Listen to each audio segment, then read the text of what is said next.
En el marco del primer tema que abordaremos en estos trabajos, damos la bienvenida al doctor Eder Omar Betanzos Torres, de quien haremos una breve síntesis curricular. Él es licenciado en Derecho, licenciado en Filosofía, licenciado en Economía y licenciado en Ciencias Religiosas. Cuenta con especialidad en Justicia Constitucional y Tutela Jurisdiccional, así como en Derechos Humanos. Es maestro en Estudios Humanísticos,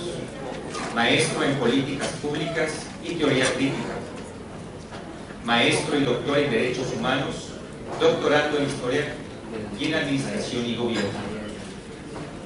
En el sector público se ha desempeñado como secretario de la Comisión de Transparencia del Consejo de la Judicatura Federal, oficial mayor del Poder Judicial de la Federación, secretario privado del ministro presidente de la Suprema Corte de la Justicia de la Nación, secretario técnico de la Presidencia de la Suprema Corte de Justicia de la Nación, secretario de Estudio y Cuenta en esa misma institución y primer asesor del Instituto de Investigaciones Jurisprudenciales y de Promoción y Difusión. Dentro de las actividades académicas, ha sido investigador del Consejo Nacional de Ciencia y Tecnología y es docente a nivel licenciatura, maestría y doctorado. Es autor, coautor y coordinador de 43 libros, 130 artículos y 87 ponencias. Actualmente se desempeña como subprocurador de Derechos Humanos, Prevención del Delito y Servicio a la Comunidad en la Procuraduría General de la República. El día de hoy participa aquí con nosotros como el primer conferencista abordando el tema de los derechos humanos y desarrollo rural. Queda con ustedes el doctor Eder Omar Betanzos Torres.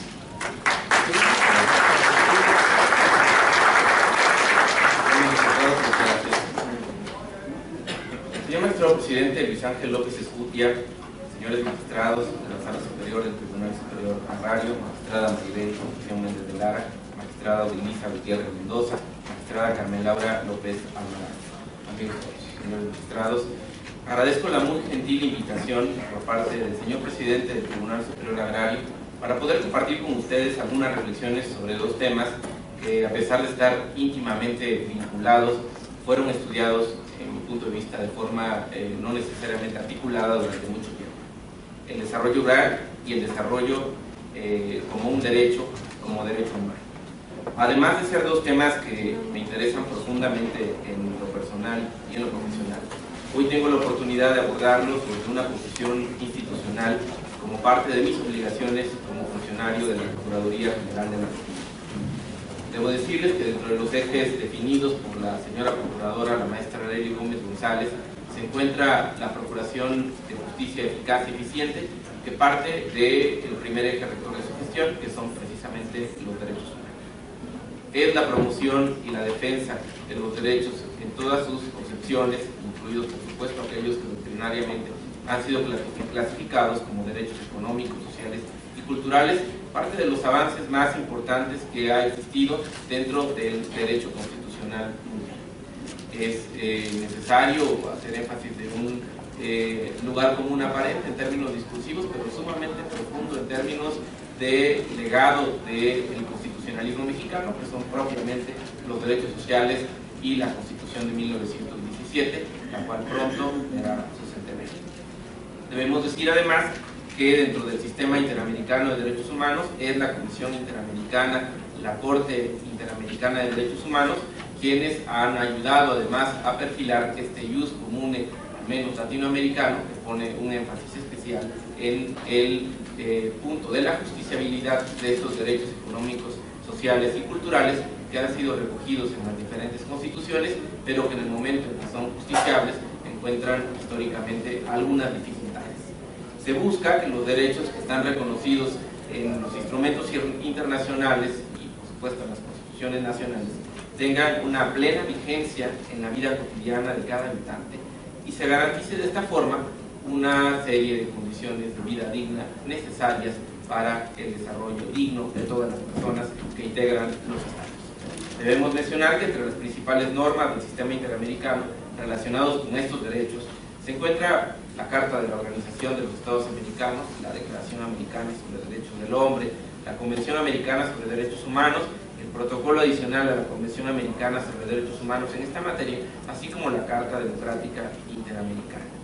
La realización y la garantía de estos derechos es protegida e impulsada a través de los estados, a través de medidas necesarias para hacerlas efectivas y avanzar hacia la materialización del derecho humano al desarrollo.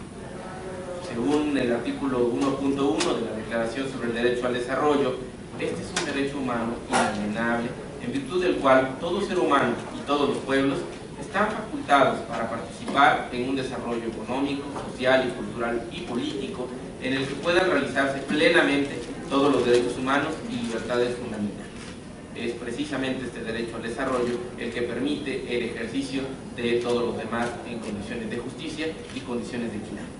En nuestra Constitución, el derecho al desarrollo está reconocido de manera expresa. El artículo 2 constitucional señala que los 3 niveles de gobierno garantizarán el desarrollo integral de los pueblos y comunidades indígenas a través de, entre otros, el apoyo de actividades productivas y el desarrollo sustentable de comunidades. Además, el artículo 25 va a otorgar al Estado el escenario de la Rectoría del Desarrollo Nacional para que este mismo sea integral y sustentable. Posteriormente, el artículo 26 señalará que el Estado debe organizar un sistema de planeación democrática del desarrollo nacional, del cual va a surgir el Plan Nacional de Desarrollo, y posteriormente el artículo 27 señalará precisamente que el desarrollo equilibrado y el consecuente mejoramiento de las condiciones de vida de la población rural y urbana forma parte de los objetivos de nuestra nación desde su programática constitucional. Estos elementos hacen pensar que el desarrollo nacional debe garantizar las condiciones adecuadas para que se promueva un desarrollo integral, del cual el desarrollo rural es parte esencial al iniciar la cadena productiva. Solo trayendo algunas reflexiones de diversos autores que han tratado este tema, sobre todo en ámbitos de justicia. En 1972, el senegalés Eva Bayer, quien fue vicepresidente de la Corte Internacional de Justicia, sostuvo que el derecho al desarrollo es el derecho de todo hombre a vivir y vivir mejor. En 1975, Héctor Gross, que fue juez y presidente de la Corte Interamericana de Derechos Humanos, señaló que todo ser humano tiene un derecho a vivir, lo que implica el derecho a aspirar a una existencia cada vez mejor. Este derecho al desarrollo individual, que ha permitido que con razón se califique a este mismo como un derecho humano fundamental, sirve de base al mismo tiempo, pues condiciona e implica el derecho de los pueblos y de los estados en vías de desarrollo al desarrollo. El progreso de estos solo se justifica en cuanto el desarrollo sirve para mejorar las condiciones económicas, sociales y culturales de cada persona humana. Esto que desde la filosofía política ha sido resuelto de diferentes maneras, por ejemplo John Rawls a través del principio Maximin, en el cual se toleran ciertas redistribuciones hacia aquellos que viven en situación de desigualdad, precisamente porque ayudarán a que todos en algún momento de la historia de esta humanidad alcancen condiciones de igualdad siempre progresivas. En México, en concreto, el derecho al desarrollo se ha ligado muchas veces a uno de los sectores más vulnerables en la violación o condiciones que hacen susceptibles violaciones a derechos humanos, que es el rural. Hablar de derechos humanos, por lo tanto, implica hablar necesariamente del desarrollo en el campo a partir de las condiciones en las que actualmente subsisten, viven y trabajan en él millones de mexicanos, así como los retos que enfrentan respecto al acceso a la justicia. El campo es un sector productivo indispensable, aun y cuando en términos numéricos pudiera pensarse que su impacto en el Producto Interno Bruto es del 3%. Sin embargo, alrededor del 21% de los mexicanos se encuentra vinculado al campo, de acuerdo a cifras de la OECD sobre la economía nacional. En términos de la encuesta nacional de ocupación y empleo, 15 millones de personas trabajan en este sector primario, teniendo alguna ocupación o empleo relacionado con actividades agrícolas, ganaderas, silvícolas o pesqueras. Las cifras del Consejo Nacional de Evaluación de la Política de Desarrollo Social muestran que cerca del 30% de los hogares rurales tienen, sin embargo, carencias por acceso a la alimentación, a bienes y a servicios. Además, en general, tienen una capacidad productiva baja y el 94% de producción de maíz, por citar uno de los productos emblemáticos de nuestro país, así como el 98% de la cría de animales como aves, borregos, cabras y cerdos, es principalmente de autoconsumo. Se puede pensar que ha disminuido la cantidad de hogares rurales que tienen acceso a tierras agrícolas y que cuentan con producción doméstica de productos de esta naturaleza. Sin embargo, también puede observarse que el acceso a las tierras productivas, los programas productivos agrícolas, no alcanzan en la mayoría de los hogares rurales. La precariedad de los ingresos y la falta de garantías para el ejercicio de los derechos sociales básicos contribuyen a estancar la pobreza. Cerca de 12 millones de habitantes de zonas rurales se encuentran en pobreza alimentaria, de acuerdo con la Organización de las Naciones Unidas. Por otra parte, en cifras del Banco Mundial y de Coneval, se muestra que la pobreza extrema en México ha disminuido, por supuesto, dependiendo del indicador de pobreza que se utilice para ello, indicándose que esta se reduce del 11 al 9.8% entre el 2012 y el 2010, pero eso no necesariamente habla de una deuda que haya sido satisfecha, sino de una deuda que está en administración y que requiere tener como principal punto de desahogo una justicia social que es encabezada, por supuesto, por los tribunales agrarios. Un factor importante a considerar cuando se habla de justicia como un factor de desarrollo humano y de desarrollo rural es el cambio que ha tenido el concepto de lo rural en las últimas décadas. Me parece que es un concepto dinámico que ha partido de lo agropecuario, que se ha relacionado con actividades como otros servicios relacionados con el trabajo de la tierra, pero que hoy es visto además relacionado con servicios ambientales, con servicios turísticos, con manufactura artesanal,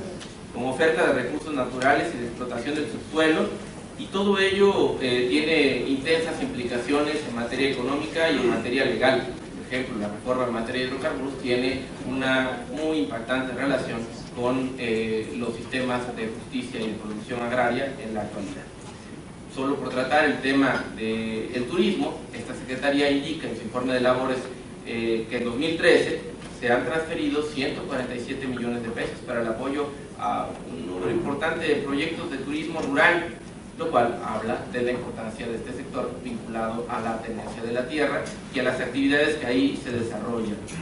Sabemos además que el agotar los recursos naturales va a tener una relación directa con la pobreza. Digo agotar en términos de explotación, pero también de sustentabilidad. Sabemos también que la situación de muchas comunidades rurales que se encuentran en zonas protegidas llevan a tener una sensibilidad especial respecto a la protección que debe tener respecto del medio ambiente, y que la contaminación va a generar afectaciones que afectarán no solo la salud de las personas que habitan en estas comunidades, sino también de otras personas y el acceso a los recursos naturales que como mexicanos encontramos en esta nación. Hay, por supuesto, desafíos en términos éticos, ecológicos, y también en este sentido una labor importante de las instituciones de procuración de justicia en materia especializada, lo que va a corresponder, por ejemplo, la PGR, que lleva en materia de delitos ambientales a una defensa y cumplimiento de derechos humanos en esta materia específica, pero que también trasciende a otras áreas propiamente, esta Procuraduría de Derechos Humanos, en donde se necesitan fortalecer los mecanismos de promoción de la cultura de derechos humanos para fortalecer así la democracia y brindar mejores condiciones para el desarrollo de los derechos de las personas. Recapitulando un poco esta serie de cifras, encontramos que la población rural va a encontrar en el campo el 72% de personas ubicando centros urbanos, pequeños o mixtos, que no todos de ellos se dedican a actividades de carácter agrícola, que trabajan en actividades vinculadas al transporte o el comercio, pero que tienen su sede de residencia en núcleos agrarios y que por lo tanto son parte de las problemáticas que ahí se encuentran. Para la justicia, el desarrollo rural va a representar un grado particular de complejidad por la relación entre el territorio, la población, los asentamientos y las instituciones, a los que se suman una serie de factores relacionados. Atender adecuadamente el tipo de problemas que ahí se encuentran requerirá, como expresaba el señor secretario, una sensibilidad particular que identifica y caracteriza a los funcionarios de la justicia agraria. Los recursos naturales, las actividades económicas, la identidad cultural, el flujo de personas, la mercancía, la información, las normas, las autoridades que van a regular este universo, se han visto particularmente afectadas por el desarrollo económico no siempre consciente sobre las particularidades que el campo tiene, y además afectaciones propias de actividades ilícitas que van desde producción y tráfico de drogas hasta afectación de ecosistemas complejos, el desplazamiento, inclusive un síntoma preocupante, la discriminación de la cual son objeto grupos humanos en situación de vulnerabilidad, ya sea por su carácter de zonas desiguales en términos de desarrollo económico o por la población indígena que ahí vive, y que nos lleva a observar que el campo no solo debe verse como un espacio de producción de alimentos y materias primas, debe verse también como un espacio de diversidad cultural en el cual millones de mexicanos forman parte de la economía nacional, forman parte de la sociedad y atesoran buena parte de la riqueza de nuestro país. Ahí encontraremos además una relación estrecha con este derecho al desarrollo, considerando que esto implica una plena realización de derechos de los pueblos a la libre determinación, lo cual incluye un ejercicio de su derecho inalienable a la plena soberanía sobre todas sus riquezas y recursos naturales, pero también a su identidad cultural. Como los derechos son siempre de las personas y los grupos especialmente vulnerables deben ser una prioridad en una política verdaderamente garantista, quisiera hablar dentro de aquellos que se encuentran en situaciones de desigualdad, quizá los que más dificultades se encuentran, que son los pueblos indígenas. Las poblaciones indígenas son el sector que históricamente ha enfrentado mayores obstáculos para hacer valer sus derechos humanos. Encuentran en muchas ocasiones una primera barrera en el lenguaje, en donde sus lenguas no necesariamente llevan al bilingüismo y eso establece una barrera primera. Otro tiene que ver con sus condiciones de alfabetización. Uno tercero, con la marginación en la que se encuentran y que hace pensar que de esos 15 millones de personas que se van a identificar como indígenas, muchas de ellas se encuentran efectivamente en una situación de desigualdad real en términos de desarrollo. Ellos viven además en comunidades agrícolas, en comunidades rurales. Diversos criterios jurisprudenciales se han sentado en la Corte Interamericana y en el propio Alto Tribunal para poder establecer criterios que ayuden a su protección. Uno de ellos llevaría a pensar que los estados deben respetar la especial relación que los miembros de los pueblos indígenas tienen con su territorio a modo de garantizar su supervivencia social, cultural y económica. Uno segundo tiene que ver con la exigencia del derecho de los integrantes de los pueblos indígenas a que determinen y gocen libremente de su propio desarrollo social, cultural y económico, lo cual incluye el derecho a gozar de la particular relación espiritual con el territorio que han usado y ocupado tradicionalmente. Este es un concepto muy importante porque habla de una relación espiritual, habla de un concepto de propiedad que no necesariamente está ligado al concepto romano canónico de propiedad, sino que obedece a algo que culturalmente es entendido de esa forma y no de otro, y que solamente asimilándose en esa comunidad indígena es posible entender en el contexto de los usos y costumbres indígenas, y habrá que tener una sensibilidad particular para hacer un esfuerzo de comprensión en el contexto de esa justicia. Otro aspecto relevante tiene que ver con que el derecho a la propiedad de los pueblos indígenas protege esa vinculación estrecha que guardan con sus territorios y con los recursos naturales que están ligados a su cultura en donde ellos se encuentran. El derecho al territorio va a comprender el uso y el disfrute de sus recursos naturales y una vinculación directa, muchas veces incluido como un prerequisito, con los derechos a la existencia digna, a la alimentación, al agua, a la salud, a la vida. En este punto específico, la Corte Interamericana ha señalado que la relación que cada comunidad indígena mantiene con sus tierras y con sus recursos se encuentra protegida bajo otros derechos contemplados en la Convención Americana, tales como el derecho a la vida, a la honra y a la dignidad, a la libertad de conciencia, a la libertad de religión, a la libertad de asociación, a la protección a la familia y el derecho a la circulación y a la residencia.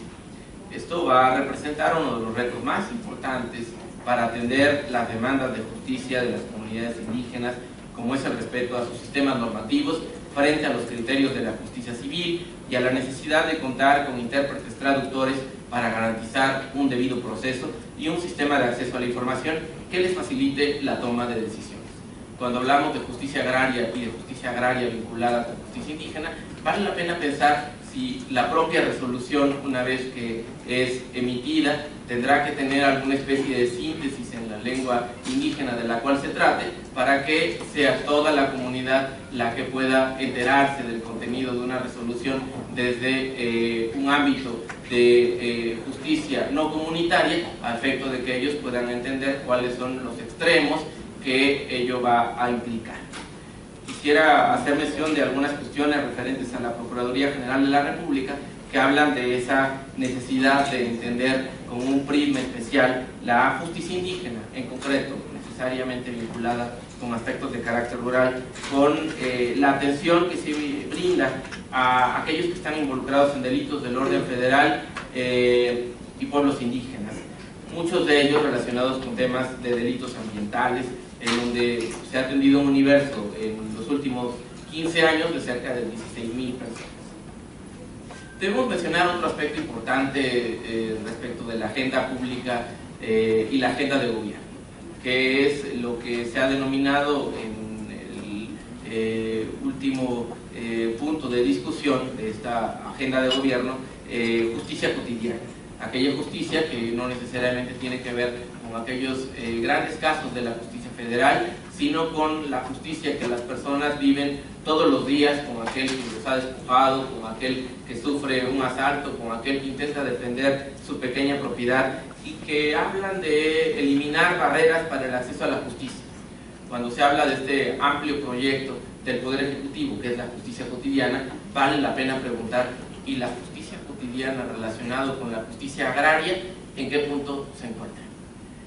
Debemos partir de un diagnóstico que hace pensar, bajo un simple prisma de sentido común en la relación con los problemas del campo, con falta de información de las personas sobre sus derechos, sobre cómo hacer valer sus derechos como vías que permitan un acercamiento rápido y sencillo a las autoridades. Y aquí me parece que hay una gran fortaleza de parte de la justicia agraria, con la estructura tan amplia que tiene desplegada en todo el territorio nacional, y que sin duda alguna va a significar un punto de comunicación esencial para este proyecto de justicia cotidiana en la transmisión de las dificultades que hay en el campo mexicano, y también con la forma en la cual estos problemas se han abordado, sobre todo aquellos que están relacionados con situaciones de tenencia de la tierra. Debemos decir que aquí en la justicia cotidiana del Ejecutivo se ha pensado en una justicia itinerante para las comunidades que así lo requieran. Cuando esta justicia itinerante, uno de aquellos pioneros ha sido precisamente la justicia agraria, como también la justicia agraria lo ha sido de los juicios orales, y que marca un avance importante que desde su creación da pautas muy sensibles para el Estado de la forma en la cual se atienden desde la cercanía de la presencia de los problemas y de su resolución los grandes problemas de acceso a la justicia. Evidentemente, en el campo los derechos humanos son vulnerados por estructuras inequitativas, por una falta de distribución de la riqueza, que si lo analizamos desde el punto de vista del modelo capitalista, y quizá pensamos en la economía de las desigualdades, este texto de Thomas Piketty, donde habla que en el mundo occidental en los últimos 50 años hay un aumento de la brecha de las desigualdades de un 30% en conjunto en los países industrializados, podemos encontrar que aquellos que se encuentran en vías de desarrollo tienen una brecha aún más amplia, y dentro de ellas la justicia rural va a encontrarse con dificultades mayores. Cuando uno vive alejado de los pueblos y de las comunidades, es difícil pensar que haya personas que subsistan con 10 pesos diarios. Cuando uno está cerca de las comunidades indígenas y vive su realidad, uno ve que hay personas que ni a los 10 pesos alcanzan, y que viven una economía de autosubsistencia y de apoyo solidario que marca una deuda histórica que es necesaria cubrir, y en donde precisamente son los conflictos de la propiedad y de la tierra que se atienden desde la justicia agraria, la primera gran oportunidad de desarrollo. En la medida en que podamos hacer productivos los núcleos ejidales, los pequeños núcleos de propiedad agraria, será posible que las poblaciones rurales, muchas de ellas indígenas, puedan encontrar una vía efectiva hacia el desarrollo. Se encuentra evidentemente ello ligado a situaciones de discriminación a superar, de falta de condiciones de seguridad, porque a mí me ha tocado ver en este encargo de la Procuraduría General de la República comunidades indígenas que, dada su lejanía, viven verdaderos dramas ante el crimen organizado. Pueblos que han sido desplazados por no aceptar las amenazas que genera el crimen organizado. Podría citar un caso que inclusive está en el sistema interamericano, El Manzano, en Chihuahua, una comunidad indígena cuyos jóvenes son visitados por narcotraficantes para que se unan a su grupo. El pueblo no la acepta. Hay una situación en donde la comunidad entera tiene que desplazarse y salir del pueblo y dejar todas sus actividades por falta de condiciones de seguridad. Ahí, por supuesto, las instituciones de procuración de justicia en sus diferentes niveles de gobierno tenemos una deuda a cumplir. Y otro problema que es parte de nuestra agenda, por lo menos desde hace 50 años, un énfasis especial, que es el tema de la migración, de la expulsión de la mano de obra campesina, primero del sur hacia el norte del país y después de todo el país hacia el país vecino del norte, hacia los Estados Unidos de América, para fungir como fuente de trabajo, y que van dejando nuestros campos sin cultivar. Cito el ejemplo de mi propio pueblo. Mi propio pueblo, hace 20 años, cuando yo lo visitaba, tenía tierras con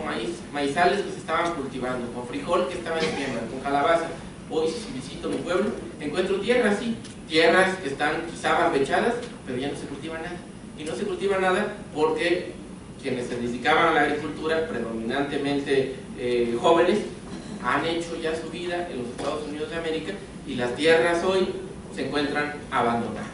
Es una situación que afecta necesariamente. Y la gente sale no por otra situación, sino en la búsqueda de mejores condiciones laborales y sobre todo mejores condiciones de vida.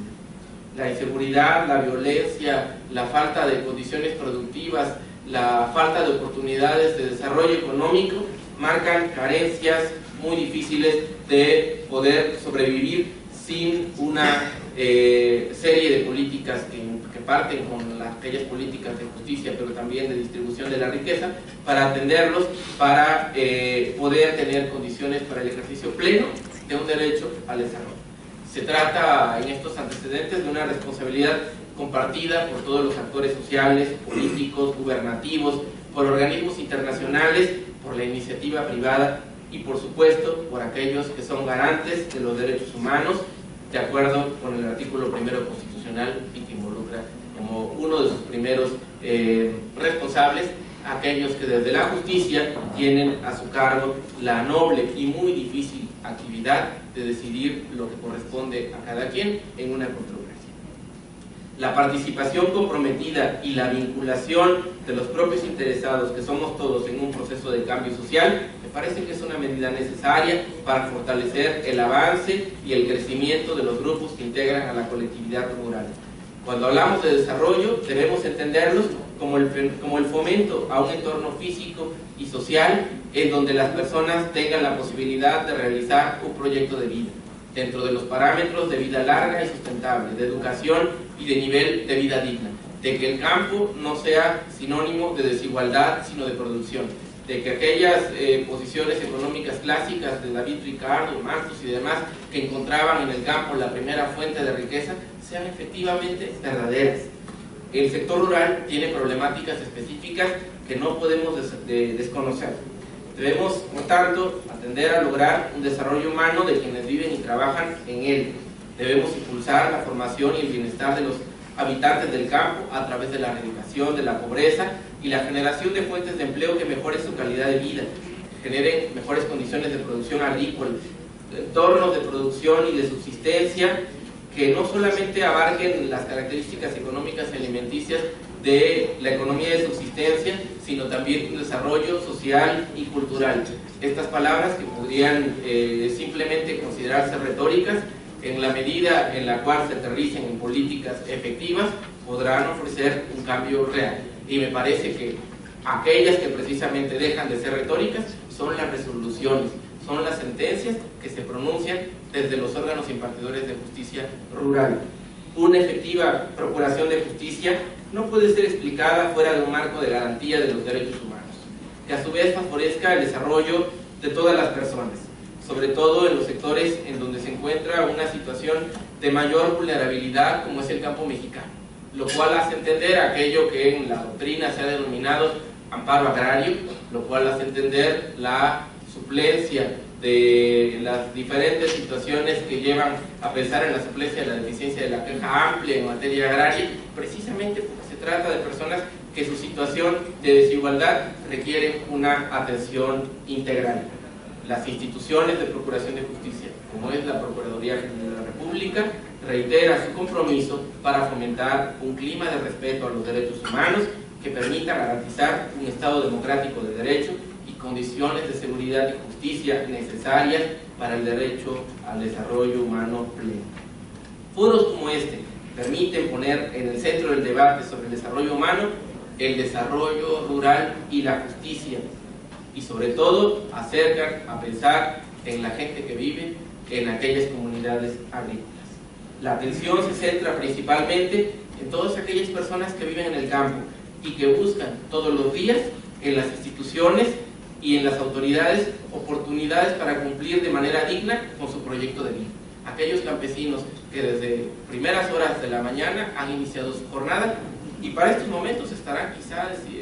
dirigiéndose a sus domicilios para tomar su almuerzo, porque han trabajado la tierra, porque han sufrido ya los estragos del sol para hacerla germinar, pero que también encuentran la necesidad de tener reconocidos sus núcleos de propiedad y sobre todo su derecho al desarrollo. Señores magistrados, señor magistrado presidente, señores magistrados de la Sala Superior, todas las autoridades encargadas de la procuración y de impartición de justicia, reiteramos este compromiso por garantizar oportunidades, espacios y derechos que permitan combatir el rezago rural y remover los obstáculos para el desarrollo humano. Agradezco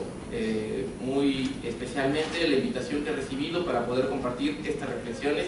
y encontrar en este foro un espacio esencial, un espacio único para trazar aquellas vías que desde la identificación de la agenda pública permitan hacer una agenda de gobierno efectiva con esta deuda histórica, con esta deuda que la justicia agraria ayuda a saldar desde sus resoluciones. Muchas gracias por su tiempo.